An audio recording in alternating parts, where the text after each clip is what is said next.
કોઈ ક્લાસ વચ્ચે આવો ને તો આ દબાઈ દેવાનું ઉપર ટપકાવાનું પોઝ કરી દેવાનું. ચલો આપણે જોઈએ હવે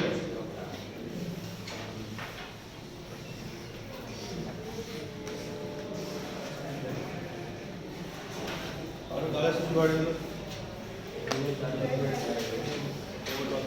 એક્ટિવ અને આપણે ગઈકાલે વાત કરી હતી કે આપણે એક્ટિવ વોઇસ અને પેસિવ વોઇસ કરીએ ત્યારે પહેલા શું કરવાનું કે કર્મથી વાક્ય શરૂઆત કરવાની. એટલે કે વાક્યની શરૂઆતમાં શું મૂકવાનું કર્મ મૂકવાનું. એને અંગ્રેજીમાં શું કહેવાય, ઇંગ્લિશમાં શું કહેવાય કર્મનું? ઓબ્જેક્ટ. બીજું પેસિવ વોઇસ કરીએ આપણે એટલે સિમ્પલ ટેન્સના વાક્યો હોય, સાદો વર્તમાનકાળ હોય, સાદો ભૂતકાળ હોય, સાદો ભવિષ્યકાળ હોય, તો શાનો ઉપયોગ કરવાનો? ટુ બીના રૂપોનો ઉપયોગ કરવાનો. શું લેવાનું? ટુ બીના રૂપોનો ઉપયોગ કરવાનો. સાદા વર્તમાનકાળનું વાક્ય હોય તો કયા રૂપો લેવાના? ટુ બીના એમ ઇઝ, આર. જો ભૂતકાળના વાક્ય હોય તો અને જો ભવિષ્ય હોય તો આપણે આટલી વાત કરી. આજે આપણે કાલ શીખ્યા સિમ્પલ ટેન્સ શીખ્યા, બરાબર? પછી આ સિમ્પલ ટેન્સના એક્ઝામ્પલ શીખ્યા હતા. સાદા વર્તમાનકાળના શું શીખ્યા હતા? એક્ઝામ્પલ. આજે આપણે શીખશું ચાલુ કાળ. કયા કાળ? ચાલુ કાળ. ચાલુ વર્તમાનકાળ, ચાલુ ભૂતકાળ, બરાબર? આપણે શીખીએ. હવે આપણે કોઈ પણ કાળ ચાલુ હોય એના અંગ્રેજીમાં કન્ટિન્યુઅસ ટેન્સ કહેવાય.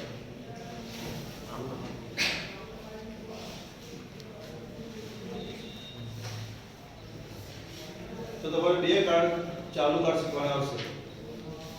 એક ચાલુ વર્તમાન કાળ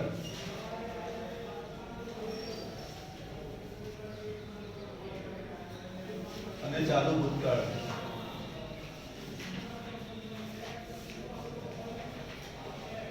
તો ચાલુ વર્તમાન કાળ અને ચાલુ ભૂતકાળ. ચાલુ કરવા માટે શું આવે? ક્રિયાપદ તરીકે શું આવે? હવે એક્ટિવ વોઇસ હોય ચાલુ વર્તમાન કાળમાં ને પહેલા કરતા આવે એક્ટિવ વોઇસમાં. પછી ક્રિયાપદ આવે. કઈ ક્રિયાપદ આવે? એમ ઇઝ, આર.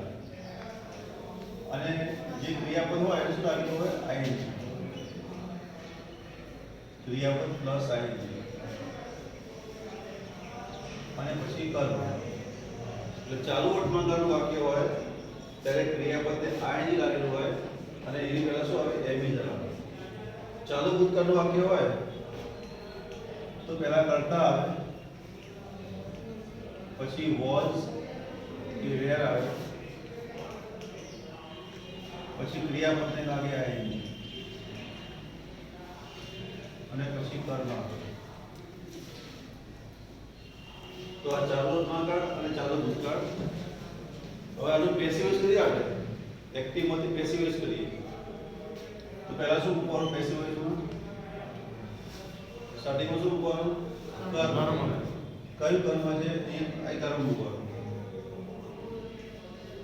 હવે આપણે જોવાનું કે કર્મ એકવચન પણ હોય, બહુવચન પણ હોય. કર્મ કેવું હોય? એકવચન અને બહુવચન. હવે જો કર્મ એકવચન હોય તો ઇઝ લેવાનું અને કર્મ બહુવચન હોય તો શું લેવાનું? આર. અને અહીંયા આઈ હોય તો એમ લેવાનું. અહીંયા આઈ આવે તો શું લેવાનું? એમ. હવે ચાલુ વર્તમાનકાળ હોય તો ગઈકાલ શીખ્યા હતા કે પેસિવ વોઇસ કરીએ એટલે શું મેળવવાનું થાય? તો બીના રૂપો. શું લેવાનું? પણ ક્યારે કયા કાળમાં લેવાના? સાદા કાળના વાક્ય હોય તો સાદો વર્તમાનકાળ હોય, સાદો ભૂતકાળ હોય, ચાલુ કાળના વાક્ય હોય તો આપણે શું ઉમેરવાનું? બી ઉમેરવાનું, એડ કરવાનું પેસિવ વોઇસમાં. અને પૂર્ણકાળના વાક્ય હોય તો શું મેળવવાનું? બીન મેળવવાનું. આ દરેકની જોડે શું લેવાનું? પાસ પેસિવ વોઇસ કરીએ એટલે આટલું તો કરવું પડે. સિમ્પલ કહીએ પેસિવ વોઇસ એટલે ટુ બી ના રૂપોનો ઉપયોગ. પેસિવ વોઇસ એટલે બીઇંગ અથવા બીન નો ઉપયોગ. ખબર પડી ગયું? અને પેસિવ વોઇસ એટલે પાસ પાર્ટિસિપલ મૂકવું જ પડે તો જ પેસિવ વોઇસ થાય. ઓકે, તો હવે આપણે જોઈએ આ જે ક્રિયાપદ છે અને આઈએનજી છે. તો જ્યારે જે આઈએનજી આવે ત્યારે આપણે શું લેવાનું? બીઇંગ લેવાનું. પેસિવ માં શું લેવાનું? બીઇંગ. એટલે આ આઈએનજી નું બીઇંગ લેવાનું. અને જે વર્બ છે એનું શું લેવાનું? Past participle. ત્રણ નંબરનું લેવાનું. Write, wrote, written. તો અહીંયા કયું ક્રિયાપદ લેવાનું? Verb number 3. જેને કહેવાય પાસ્ટ પાર્ટિસિપલ. જે કરતા હોય એને શું લાગે? બાય. બરાબર, અહીંયા આઈ હોય તો બાય બી થઈ જાય. હીનું બાય હિમ, સીનું બાય હર. તો ક્લિયર થઈ ગયું? તો અહીંયા ખાસ શું ખબર પડે કે આપણે બીઇંગ નો ઉપયોગ કરવાનો છે ચાલુ કાળ હોય ત્યારે. હવે ચાલુ ભૂતકાળમાં શું છે? તો પહેલા કર્મ લેવાનું. પહેલા શું લેવાનું? કર્મ. એ પણ જોવાનું કે એકવચન હોય કે બહુવચન હોય. જો કર્મ એકવચન હોય તો શું લેવાનું? was. અને બહુવચનમાં શું લેવાનું? were. બરાબર, પછી શું મૂકશું? અહીંયા આઈએનજી છે તો શું લેવાનું? being. અને આ વર્બ નું શું લેવાનું? Past participle. બરાબર, અને કરતા આગળ શું લખશે? બાય. તો ચાલુ વર્તમાનકાળ એક્ટિવ અને પેસિવ. ચાલુ ભૂતકાળ એક્ટિવ અને પેસિવ. આપણે એક્ઝામ્પલ લઈને ખ્યાલ આવે. She is eating grapes. She is eating grapes. તેણી દ્રાક્ષ ખાઈ રહી છે. ચાલુ ક્રિયા છે ખાવાની. તો આમાં પેસિવ શું થાય? તો આ એક્ટિવ વોઇસ છે. બરાબર, પેસિવ શું છે? પહેલા શું મૂકવાનું? કર્મ. તો કયું કર્મ છે? ગ્રેપ્સ. પહેલા ગ્રેપ્સ આવશે. આપણે હિન્દુ શું કરશું? અહીંયા આર. કેમ બહુવચન છે? the grapes are. હવે eating શું છે? being. અને eating શું લેવાનું? past participle. તો શું થાય એનું? eaten. grapes are being eaten. અને સીનું by her.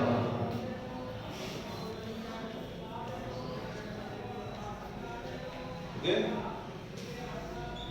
eaten, eaten.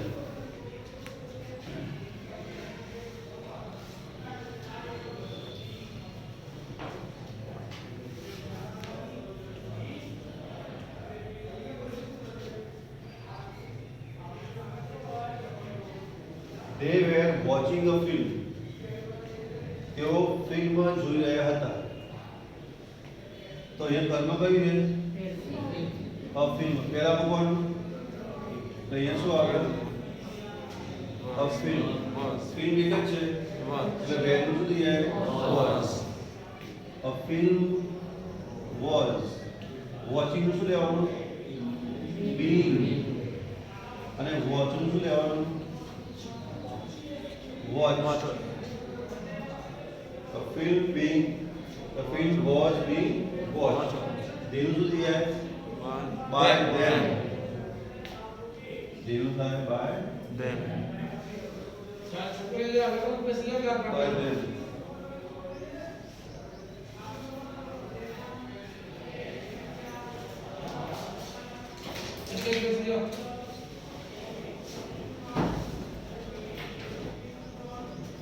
तो कहलाइए ना जिब्रा प्रश्न में सही है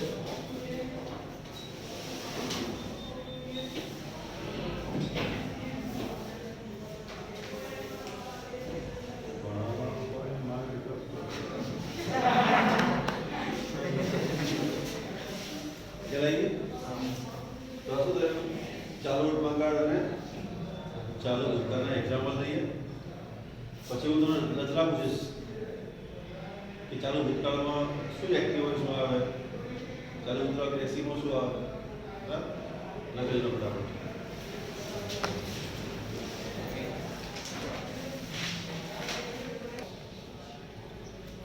ચાલો તે બંધ લે. હા ચાલો. તો એક્ઝામ્પલ લખો.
બરાબર.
ચલો જવાબ સોલ્વ કરી દઈએ, પછી તમે જવાબ લખજો. જાતે જવાબ લખવાના નહીં, પછી જવાબ મોઢે લખવાના.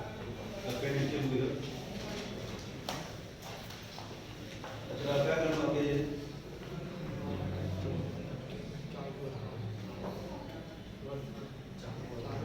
ચાલો હવે એટલી ખબર પડી ગઈ આપણને કે આઈએનજી હોય ચાલુ કરી દેવાય. કે આટલી ખબર ના પડે તો પછી મગજ જ ના કહેવાય. અને આઈએનજી હોય ચાલુ કરી દેવાય અને ઇઝેમાં ચાલુ વર્તમાન કરી દેવાય. શું કહેવાય? ચાલુ વર્તમાન કહેવાય. તો અહીંયા કઈ ક્રિયા પછી ઇઝ જોઈનિંગ. ઓકે, આમાં કર્મ કહીએ પિક્ચર્સ. કેવું કર્મ છે? બહુ છે. તો શું મૂકશું પેલા પિક્ચર્સ મૂકશું. પિક્ચર્સ જોડે શું આવે? Is to are. Pictures are આનું શું કહેવાનું બીંગ બરાબર ડ્રોન નું શું થાય આ ના આવડતું તો શું ના આવડતું ઇંગ્લિશ આવડતું નહીં અને ડ્રોન કહેવાય ડ્રો ડ્રીવ ડ્રોન એન લાગશે બરાબર pictures are being drawn by Mayank now બધાને આવડી ગયું પછી બોડી મુજબ ખબર રાખજો કોઈ પણ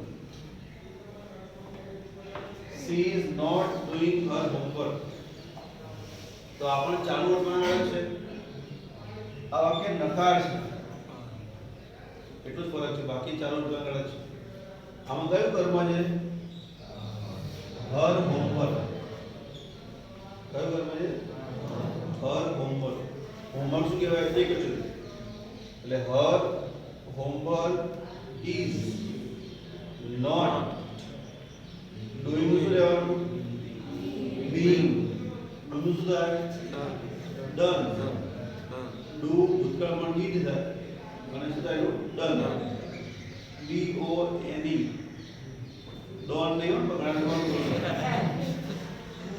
થાય done સીનું by her ફરતી બોલો છો her homework is not being done by her they are repairing the road તો કઈ કર્મ છે the road શું કહેવાય એક અક્ષર એટલે is લેવાનું the road is being repaired right being repaired શું લાગશે ed લાગશે તેનું by them the boy was singing the song તો ચાલો ભૂતકાળ છે કયું કર્મ છે a song કેવું છે એક જ છે a song was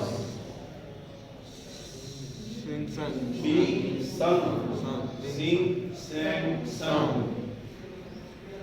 by the boy આ ટાઈમ છે લે ઉપર નાવ છે then એ બાયની પાછળ when the doorbell rang જે doorbell વાગ્યો હવે આનું પેસિવ વોઇસ થાય પેસિવ વોઇસ માં જેમાં કર્મ હોય પેસિવ વોઇસ થાય કર્મ હોય તો પેસિવ વોઇસ થાય એટલે આનું પેસિવ વોઇસ ના થાય જો આપણે કરતા છે આ ક્રિયાપદ છે આ કર્મ તો આ વાક્ય આપણે લખી દેવાનું આપ જી છો તે વાક્ય લખી દેવાનું જ્યાં હોય ત્યાં વાક્ય લખી દેવાનું પછી કર્મ શું રહેવાનું બનાના એક જ છે એટલે વોઝ નું વોઝ તો banana was being eaten by me